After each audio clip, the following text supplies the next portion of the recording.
Hey, hello, everyone. Thank you for your patience. We're having some technical difficulties. Welcome to Club EvMed. Great to see so many people tuning in. I'll be really brief today so we can get right to the program. I'm Charlie Nunn. I run the Triangle Center for Evolutionary Medicine, and together with a bunch of other evolutionary medicine centers, which I just put into the chat, we run this series called Club EvMed. We also work with the International Society for Evolution Medicine and Public Health.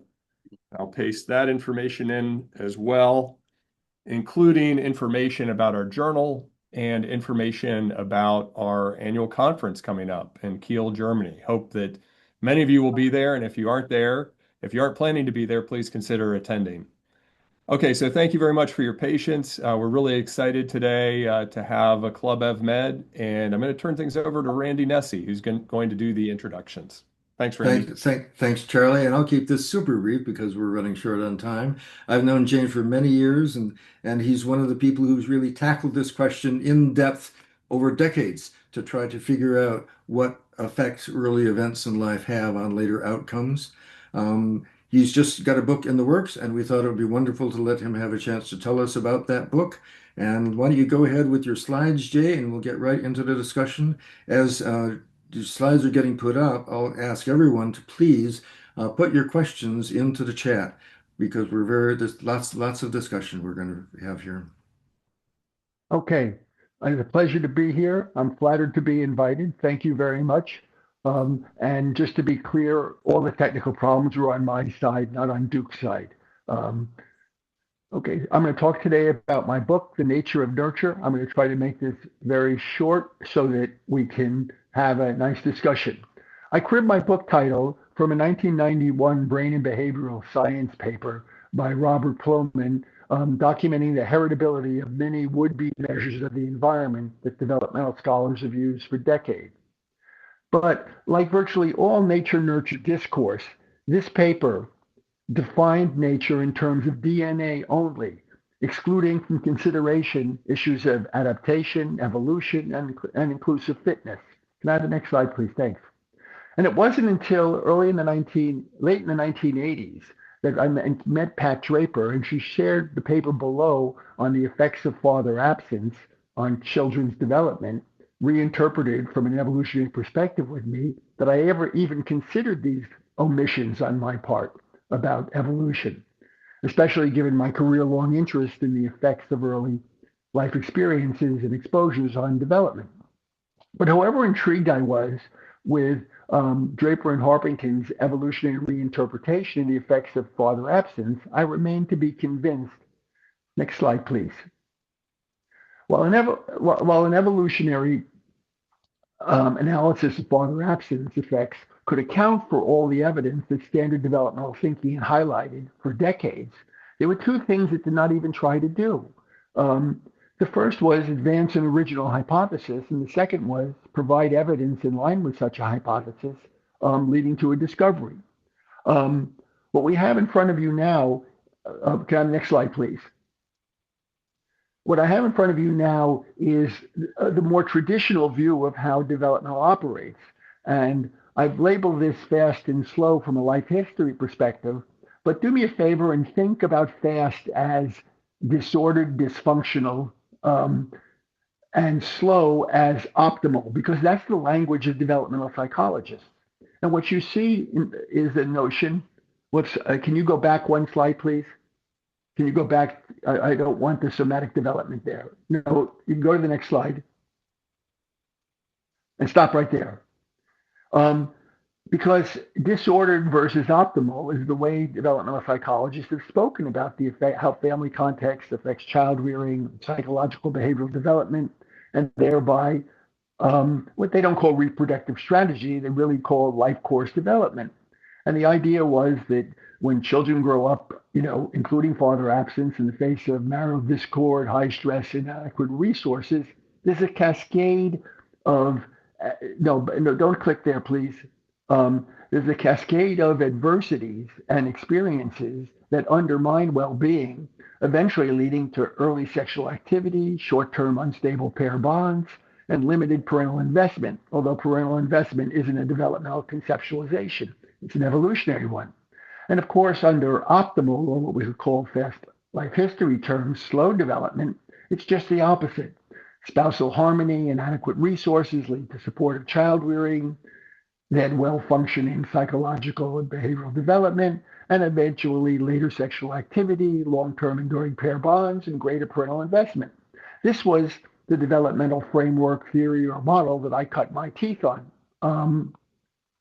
And I struggled for quite some time trying to come up with an original hypothesis. And then one day it dawned on me, my goodness, timing of pubertal development and therefore sexual maturation and thereby opportunity to reproduce would be such an original hypothesis. You can click the slide now.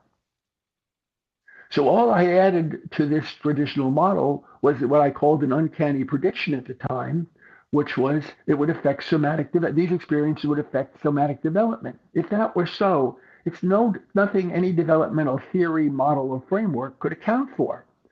You can click the slide again. Okay, so here the prediction was therefore that under the fast or quote disordered dysfunctional developmental model, we should get earlier pubertal development, moving the organism into reproductive status earlier than would occur, either to reduce the risk of death and no mating or severe compromise developmentally. And under slow, you can click it again. Under slow, we should get if not delayed, just an on-time pubertal development. So this was the critical hypothesis I came up with. You can click on the next slide, please. But theory is one thing, evidence is another. Evolutionary hypotheses are testable, which too few people appreciate. So the first evolutionary hypothesis I wanted to advance was the question, does early life adversity accelerate pubertal development as I hypothesized? Next slide, please. You can skip this slide, please.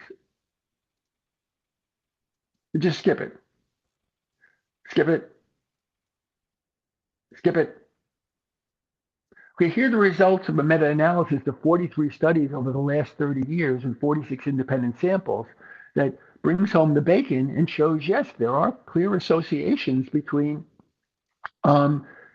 early life adversity, adverse childhood experiences, and earlier, at least in the case of females, earlier pubertal timing.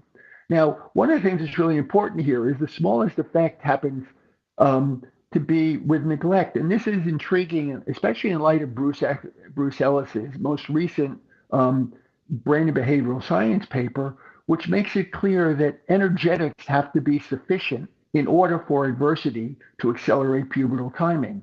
And neglect often is characterized by insufficient nutritional and caloric and thereby energetic resources. Okay, so here we have observational evidence consistent with the prediction. Next slide, please. But all the illustrative evidence presented so far is based on observational studies which are limited in their capacity to detect true causation. So let's turn attention to a natural experiment. There are three that I'm aware of, but I'm just going to stick with one. And this has to do with the Chinese earthquake years ago in Wuhan, which discovered, you can click again and again. I'm not going to go into the details here, but it showed that compared to a comparison community, no, go back, please. Compared to a comparison community that didn't suffer from the earthquake, the girls in the earthquake exposure matured earlier. In fact, what was especially important, since my theory predicted that early experience in the first 5 to 7 years would be most critical, is that it was the children who were under 7 years of age for whom the earthquake most accelerated pubertal development. Next slide, please. So there we had evidence that, as theorized, and resulting in findings that standard developmental model couldn't explain, we had findings that were consistent with a more evolutionary-based understanding. But it dawned on me as I kept my evolutionary lenses on, was that that my results were kind of half right. And that was because while standard developmental thinking more or less presumes that all children are developmentally plastic to an equal extent, that is, being susceptible and thus shaped by their early experiences, it dawned on me that this didn't make any evolutionary sense. The future is inherently uncertain, as everybody knows, and thus it's possible that early life would not prepare one for the life one actually encountered, because there could be mismatches between early and later development. And so nature should have hedged its bets and varied children's developmental plasticity. And I argued, and there's only one study, and I'll show you the results in a minute, that that should be true within families. This should be a strategy that families, unknowingly, of course, practice of varying their children's developmental plasticity. And here we see, no, could on the next slide, please. What I focused on in my thinking was genetics as plasticity factors. And here we see the only, no, back please. The only sibling comparison study in which a handful of candidate genes, which has shown up in a variety of studies testing what I call the differential susceptibility hypothesis, that the children would vary in their developmental plasticity and the effects that early experience had on them. So here, put together a handful of would-be plasticity factors and show, lo and behold, in the top, on the right-hand side of that graph, you can see that the more of those plasticity factors, or the variants presumed to be plasticity factors, that a sibling had, the more it was that sibling was affected by their rearing condition. And at the bottom left-hand side, that the worse, that the more of the same plasticity factors growing up under bad conditions would affect development in just the opposite way. And this was a critical piece of the differential susceptibility hypothesis, which some of you may know from Bruce Ellis and Tom Boyce's work on dandelions and orchids, that basically what we have are children who vary in the developmental plasticity for better and for worse. That is, they are most susceptible, the ones who are most developmentally plastic are most susceptible to the benefits of supportive environments, and are also most susceptible to the developmental costs of poor environments. Next slide, please. It turns out that early negative emotionality is also a plasticity factor, which is a big surprise to developmentalists, or it should be, because being a difficult infant has always been conceptualized as a risk factor. But it turns out that if you're highly negatively emotional and you grow up in a highly supportive family, lo and behold, you flourish. Next slide, please. Now, this is just one study showing that. I don't want to spend time on it. Next slide, please. But can we move beyond correlational evidence to experimental data? Well, it turns out we can, because the very genetic and temperamental factors that have been shown in observational work to demarcate more and less plastic or developmentally susceptible children also operate in intervention studies. In fact, my joke about intervention studies and experimental studies, go back please, and experimental studies in general, is that experimentalists eat the oyster, they're satisfied with an average effect, but they throw away the pearl, which to me is the variation in the experimental group, which is common in interventions to have heterogeneous effects in the treatment group, yet they're really a focus of inquiry, or the assumption is that something went wrong with the intervention with the cases that don't respond. Well, my argument would be, and this evidence in front of us of one intervention study shows that no, children are genetically different, because on the right-hand side, we have control group. On the left-hand side, on the left-hand side, we have children with at least one or two short alleles on one particular genetic variant, and you get a whopping huge effect of the experimental treatment on effects of attachment security that you don't get in the other. And that's really the end of my presentation. The point is that I derived two hypotheses that developmentalists had not thought about at all, and really have a difficult time explaining these days even. And I got there by putting on evolutionary lenses because I was so intrigued by the framework, but at the same time, I needed empirical evidence to persuade me, which as you can see, it has, or I wouldn't be here talking to you. One is that at what we call adversity in childhood, if there are sufficient energetics, accelerates pubertal development. And there's even evidence of that with boys. It's not as consistent. And it may be a function in part of that it's harder to measure boys' pubertal timing, at least cheaply. And the second hypothesis is that you have to qualify that claim and all claims about early experience effects because they vary across children for one reason or another. Because since the future is uncertain, you can't be sure that being shaped in a certain way by your early life should pay off. So some children should be more plastic and some children should be less plastic. Thank you very much. Thank you so much, Jay. A very succinct summary of a rich lifetime of work. I don't know how many people, well, please raise your hand to make a comment or a question. And while people are raising their hands, I'll just make a comment that if you haven't seen the book, it's a fabulous case study of digging into one hypothesis with all possible alternatives. And Jay doesn't just present the evidence in favor of his hypothesis. He says, well, it could be genes.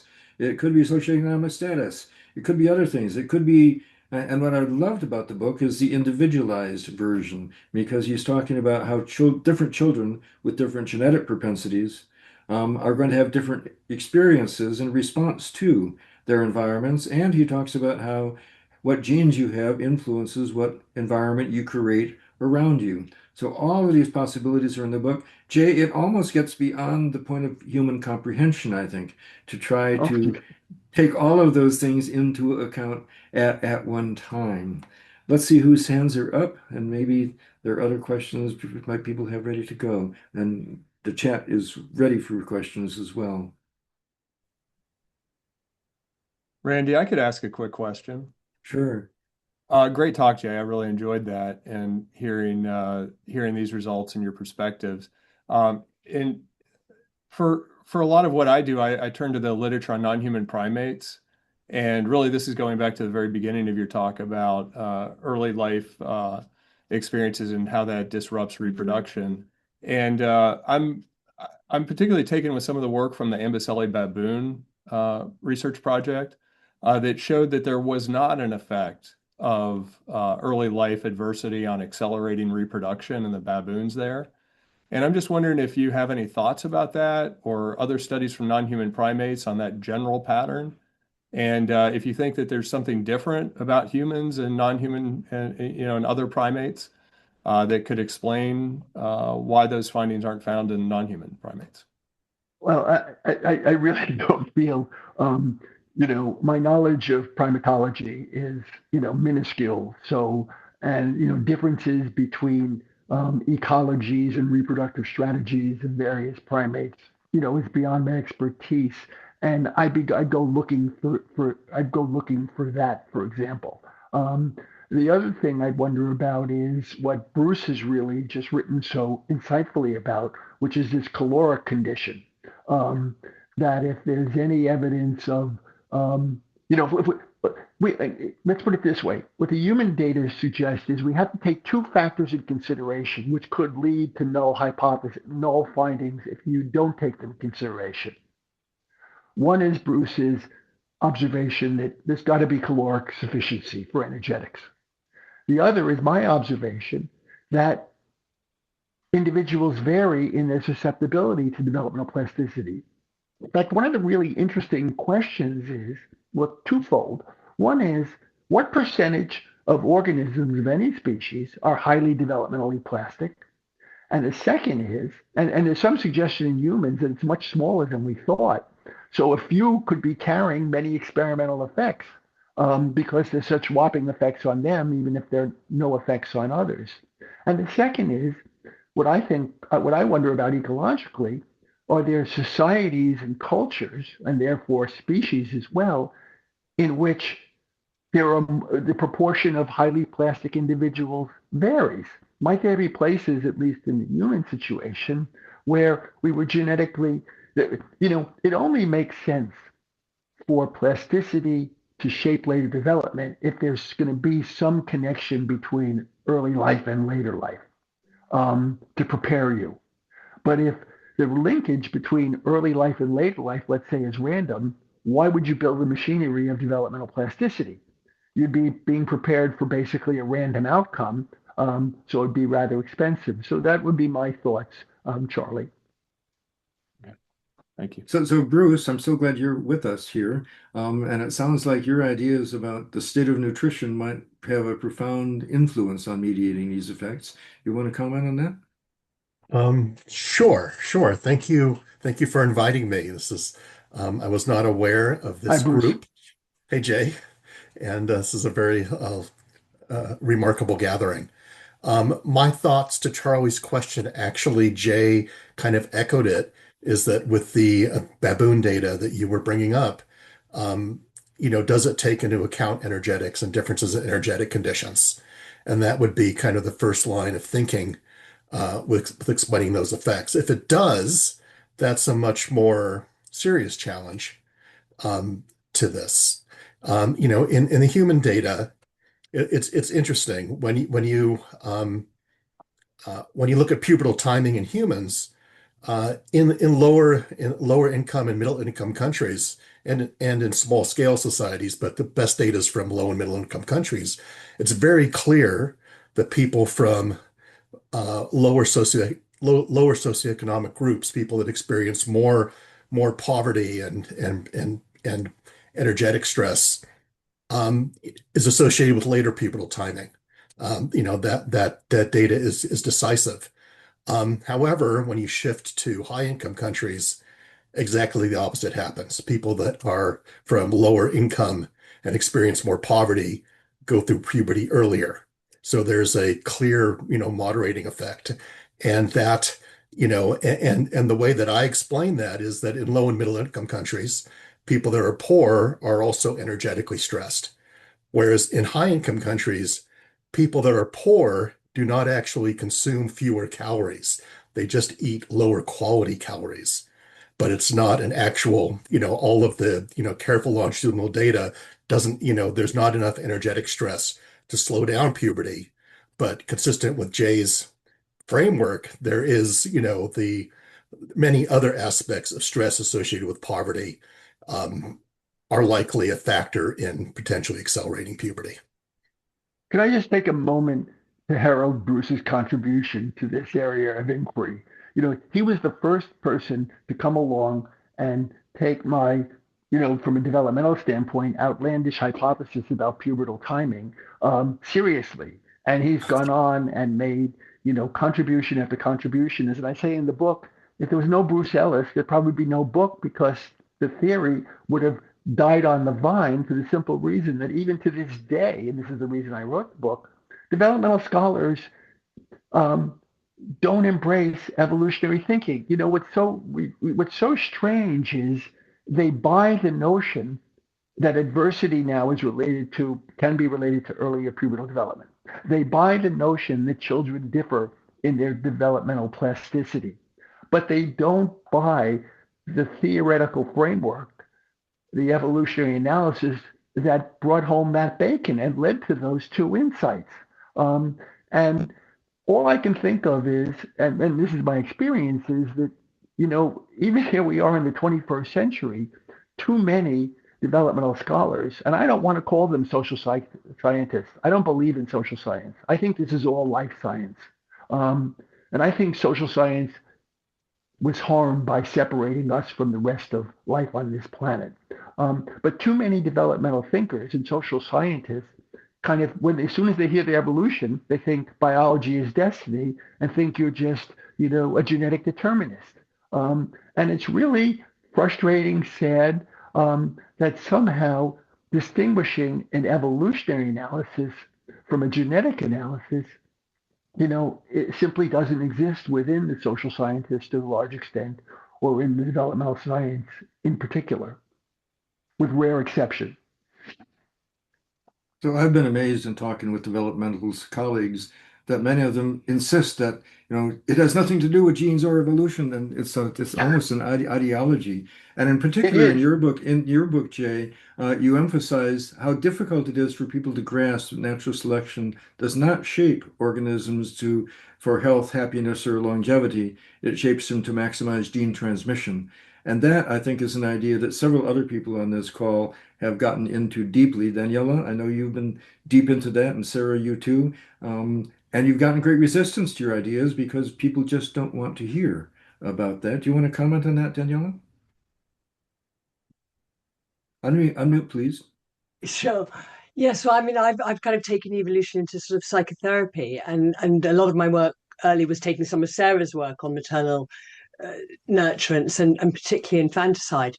And people are just horrified that there could be any adaptive value to abandoning certain children.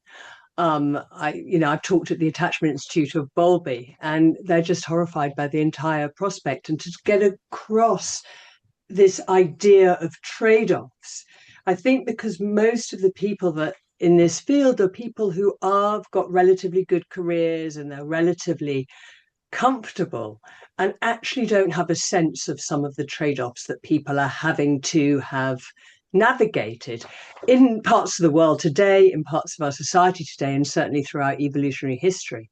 And so there's kind of enormous resistance to the idea that trade-offs are happening and that can lead to things that are very emotionally painful and ultimately that are going to lead to ill-being and malhealth and possibly death of certain kids.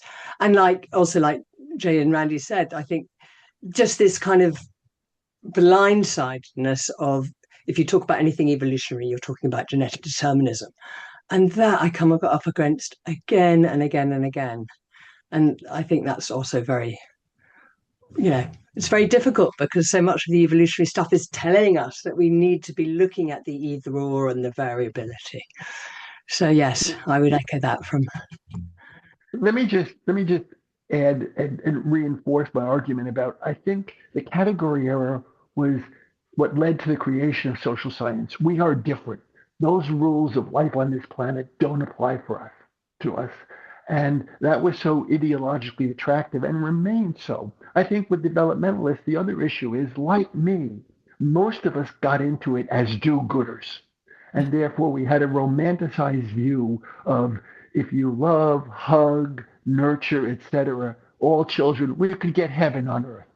Now, along the way, I first ran into science, which convinced me to be more empirically driven. And then I ran into evolution by accident almost, only because Pat Draper came to my department.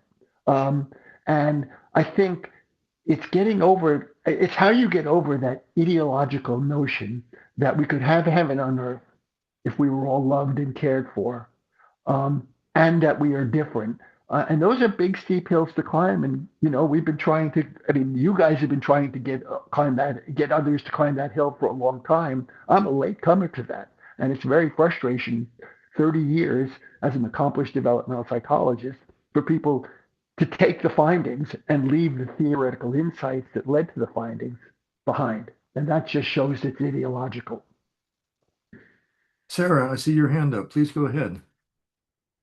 And while she's starting off, please put your hands up. We especially like to hear from students with all kinds of comments and the like. So please, we'd love to hear from everyone. Sarah. Well, hello to old friends that I don't see often enough.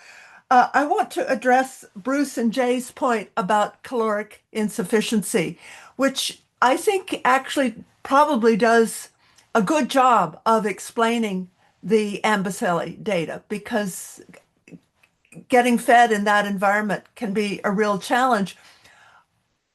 Going further away in the tree of life to fish, we have examples that are absolutely consistent with this. When you think of, I'm racking my 80-year-old brain to remember the name of the guy. I think it begins with R. It might be Richter, who did maybe Charlie remembers it, the study of Central American fish, where when they were upstream with high predation, they mature much faster than downstream with low predation. In other words, caloric insufficiency wasn't the issue, it was the likelihood of dying early. So that would be completely consistent with the thinking that adversity created it in an environment with sufficient calories. Just wanted to throw that in. Charlie, can you remember the name of that ethologist who did the work on fish? Well, I think it No, was Rick, Yeah. but I'm not sure. Yeah, I think it was David Resnick. Resnick. That's Yeah, it. run Resnick. guppies at Resnick. Trinidad. Yeah, thank you. Yeah. Anyway, Jay, you might want to look at Resnick because he's right up your alley. Thank you. That's great. I mean, yeah, I mean, one more evidence, just more evidence that we're like life on the rest of the planet in so many ways. Well, yes, and that you've probably followed this debate in sociobiology and behavioral ecology that Traniello and so forth are spearheading, sort of where sociobiology is today in the social sciences. And there's still a lot of debate, but there is this movement within the social sciences. They don't call it sociobiology, they call it other things. But they are acknowledging, oh gosh, maybe we need to take into account evolutionary perspectives. It really is changing in the social sciences. A little Well, you know, I think what's interesting to me is that as I look at a variety of fields, economics, even history, whatever, it's the developmentalists who have been among psychologists who have been most resistant and it's not like they fight back so you can have a dialogue. It's just a disregard, and how do you box with a ghost? Hmm. And I think So I again, see. it's back to the do-gooder notion, and that we can have heaven on earth if we just all love each other. So I see Beniamino. Welcome. Please unmute yourself and go ahead. Thanks. Yeah. So I'm coming from evolutionary biologist's perspective, and I wanted to ask. We know that socioeconomic condition affects a bunch of things, among other things, the number of kids that you're going to have. I do not understand where what would be the advantage in any situation for a humans from the evolutionary point of view of not having as many kids as possible? Well, I give the example in my book. I do a thought experiment. Imagine you got 5 kids, you're in a boat, and it's almost tipping over. If you have a 6th kid, that may push everybody into the drink, in which you lose your whole reproductive investment. So it's actually ironically, the reproductive interest of the kid who's subjected to infanticide, for example, because half of his genes are in every sibling. But if he takes all those siblings, if there aren't enough resources to keep those other siblings alive because he's a critical consumer, then it's a disaster. So at some point, if you can't support all those children, there's more of a cost to having them than a benefit. But is any evidence in any human population that some individuals that do not have the higher number of infants are going to have the higher long-term fitness, like the higher number of grandkids, etc.? Because to me, I understand that in harsh socioeconomic situations would develop, would cause people to have more children for very societal linked reason. What I'm not saying is the adaptive value of either strategy, given that we know that in many societies, this kind of trade-off tends not to happen because we live in cooperative situations where the more children you have, the more actually you increase your foraging and the more you are able to link. But it is not my field, so I'm not sure. Thank you. Thank you. You want to say anything further about that? Or Bruce maybe has a comment. Sarah has a hand up too. Sarah. Yeah, that's an excellent question. There's been, quite a lot of human research trying to test for quality quantity trade-offs, which is the question that you're bringing up. And is it ever actually the case that having more children hurts your fitness? And the evidence is mixed. To be honest, it's hard to demonstrate. It has been demonstrated in some studies, particularly in some historical data. Um, but it's not straightforward, and I think you're bringing up a legitimate concern. It's not. It's many attempts to document it have failed to find a cost of having more children. Sarah, I see your hand. No, come, please. To Bruce's point, yes, the data for modern populations are very mixed. But if we go back to what Bowlby would have called our environment of evolutionary adaptedness, and we think of, for example, Nick Burton-Jones and his mother lode models, having too many children can reduce your chances of the children you have surviving. Under very kind of realistic conditions, even though you can't take 20th century hunter-gatherers as exact replicas of our ancestors, the challenges they face raising children are very similar. And he did show that too many children could be a model, his backload model. It's an early, oh, I don't know, maybe 1980s literature, but Nick Burton-Jones, and he's applying David Lack's early work from birds, showing too many offspring, you have trouble rearing them and you can lose them all, to Jay's point about the boat tipping over. That's well demonstrated. The problem seems to be in modern populations where we really have conflicting data on that. Is there another issue here that needs to be entertained, which is also the quality of the reproductive product?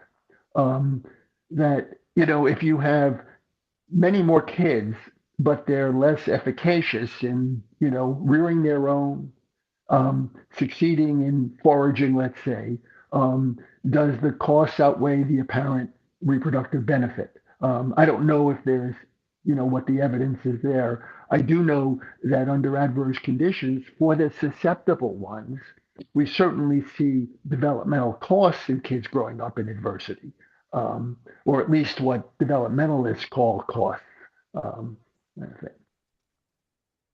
Thank you all for answering. One thing that I will say is that I completely agree that growing in certain socioeconomic environment has terrible costs for health and survival even. I'm definitely do not know of these models that Sarah talked about, so I will check them out. I will say that sadly, everyone, like even if you're unhappy or unhealthy, what matters in terms of how your gene are going to be spread in the population is just having them spread in the population, even if they belong to unhappy people. And I think that the reason why we don't see these in Amboseli baboons is that in this situation, in this kind of environment, and time again in a lot of mammals with long-term development like humans, the trade-off between quality and quantity tends to pale with the fact that if you have, for example, a great capability for survival and foraging, you are going to have more resources. So this tends to mask trade-offs, at least at the genetic level, phenotypic level. But I will definitely check the literature that was recommended. And thank you for your answer. So there are several things in the chat that would be interesting to follow up on. I'd love to see people raise their hand if they have a microphone and camera available. I see Anna's with us, one of the world's leading primatologists. I don't know if I could put you on the spot, Anne. One thing I looked up in response to reading this book was just what's the primate evidence for there being adaptive plasticity in general as a function of early experience. And my favorite AI said, there's not that much evidence. It's really surprising. Is that really accurate? Do you have anything you'd like to contribute without putting you too much on the spot? I really don't have much to say about variation in plasticity. I think that's very hard for us to measure in, the populations that we have with such small samples. I mean, maybe Benjamino with the Amboseli baboons would have more to say about that. I would like to say, though, that the in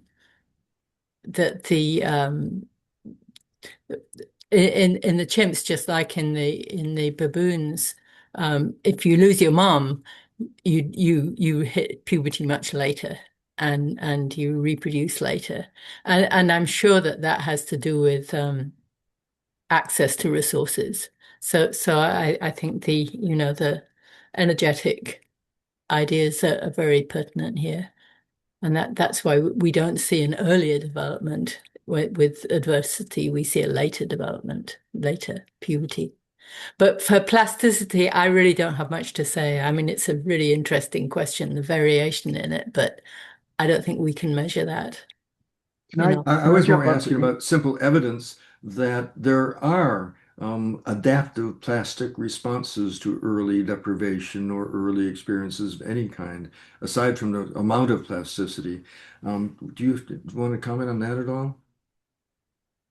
Well, I think we really need Jenny Tung here. I mean, I think she Yeah. she suggests that if you're born in bad circumstances, whatever you do isn't going to help very much. And I was so impressed. And Charlie mentioned hers. I wish he was here with us. His first study as well. For those who aren't aware of it, the previous hypothesis, really Peter Gluckman's idea of predictive adaptive responses, was that early deprivation would lead to more robustness in future bad times, even at the cost of metabolic syndrome. And in Jenny Tung's follow-up study of baboons that were conceived and raised in utero in bad times. Then another bad time came in 12 or 15 years. Did they do better than others? No, they did worse than No, it others. did worse. Yeah. Yeah, so Yeah. that's, Can I make Amanda Lee did beautiful work on that in yeah. that population. Can, Yeah. can I make a point here as a non-primatologist about when I first came up with the differential susceptibility hypothesis, just on theoretical grounds? Um, Steve Sumi from the NIH Yeah, um, right. came to Penn State, where I was at the time, and reported on the first evidence that kind of convinced me to keep pursuing it, because he had rhesus macaques and he distinguished them temperamentally. There's what he called the inhibited ones, who were scared, excuse the expression, shitless of everything and very fearful. Not unlike the negatively emotional infants, I would say, that I called attention to. And then there were the laid back ones who were just chilled as could be. And he experimentally manipulated their early rearing environment by randomly assigning both types to mothers, adoptive mothers, foster mothers, who were highly skilled based on their own rearing their own biological children, or who were not highly skilled based on their mistreatment of their own children. And lo and behold, what he discovered was that the uptight, inhibited monkeys, raised by the problematic mothers, if you would, became basket cases, so to speak. Raised by skilled mothers, they rose to the top of the dominance hierarchy. A huge range of reaction. The laid back monkeys had no effect of the rearing environment. Now, this, of course, was an experimental model, and it was only one species, but it's consistent with, there's a whole movement that some of you may or may not be familiar with in psychology called the sensitive person. And sensitive persons are deep processors who are affected in strong ways by their environments.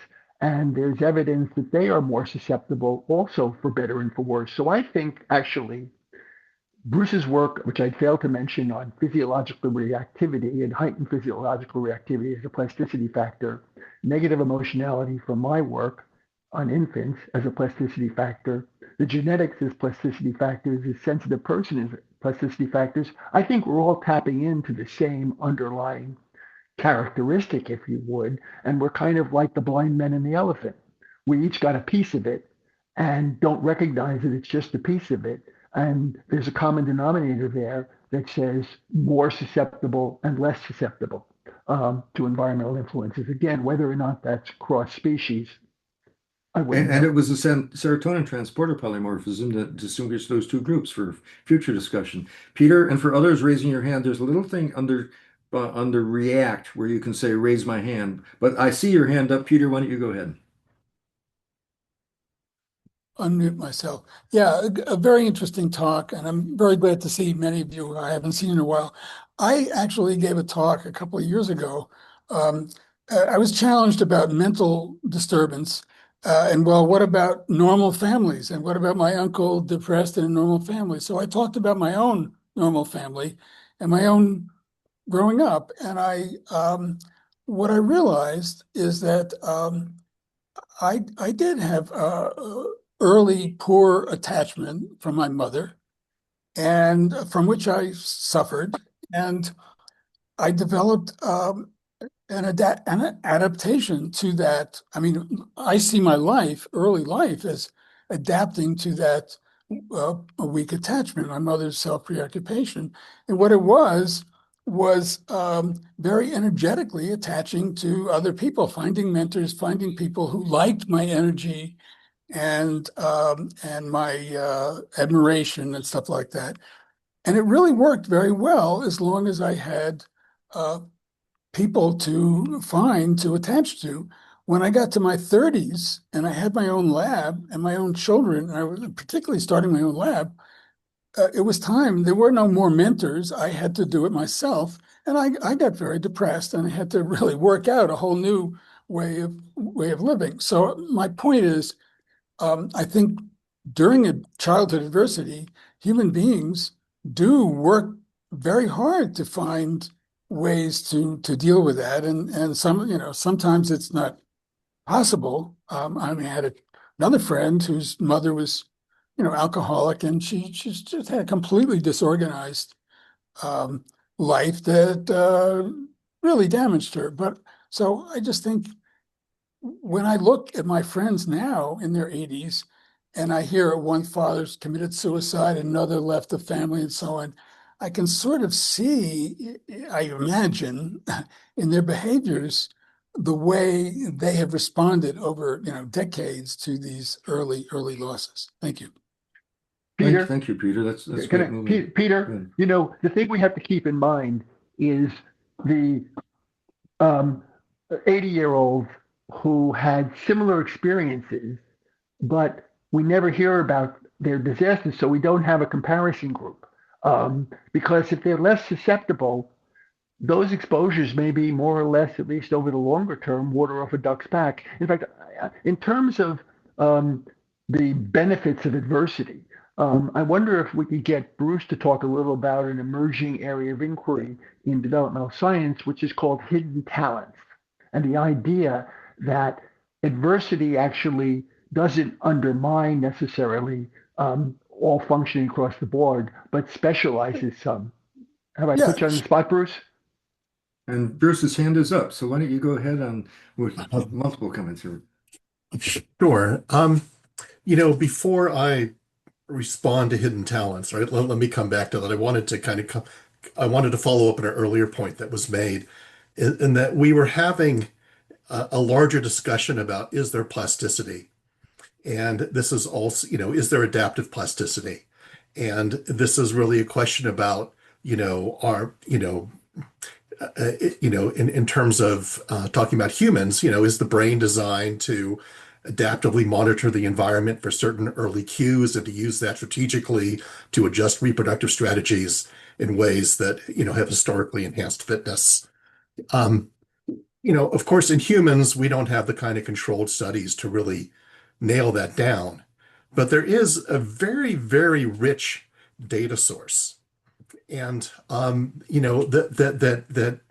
that people are not necessarily very aware of, that really addresses a lot of this, and that is, there's something called demographic and health surveys, and in developing countries all over the world, very careful data is collected about demographics.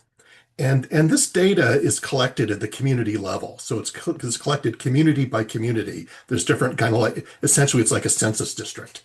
And within that community, we know, for the target participants in that community, We know their reproductive history. We know how many children they've had and what age and how many of those children have lived and how many have died. We also know their socioeconomic conditions, things like income and education and occupation. And we also know the mortality rates for other people in the community that they live in. And particularly it tracks child mortality rates.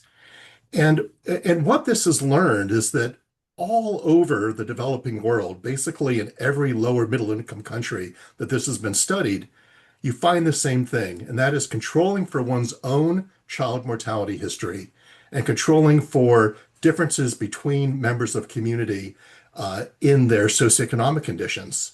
That even controlling for those factors, the higher the infant mortality rate is in your local community, the more children you tend to have. And this is independent of your own reproductive history. And the lower the mortality rate, the fewer children you have.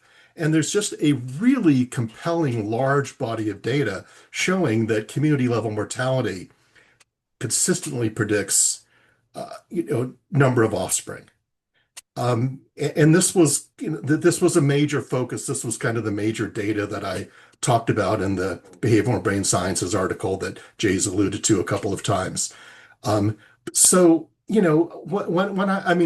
are not carefully controlled experimental data, but they are, ecologically valid community level data, which are very, very extensive in countries, all over the world. And I can't really think of any other explanation for that kind of consistent finding. Thank you, Bruce. Well, can we get Bruce to talk about hidden talents? I bet we can. We've got 2 minutes left, and we'd like to let other people have any wrap-up comments. Go ahead, Bruce. Sure.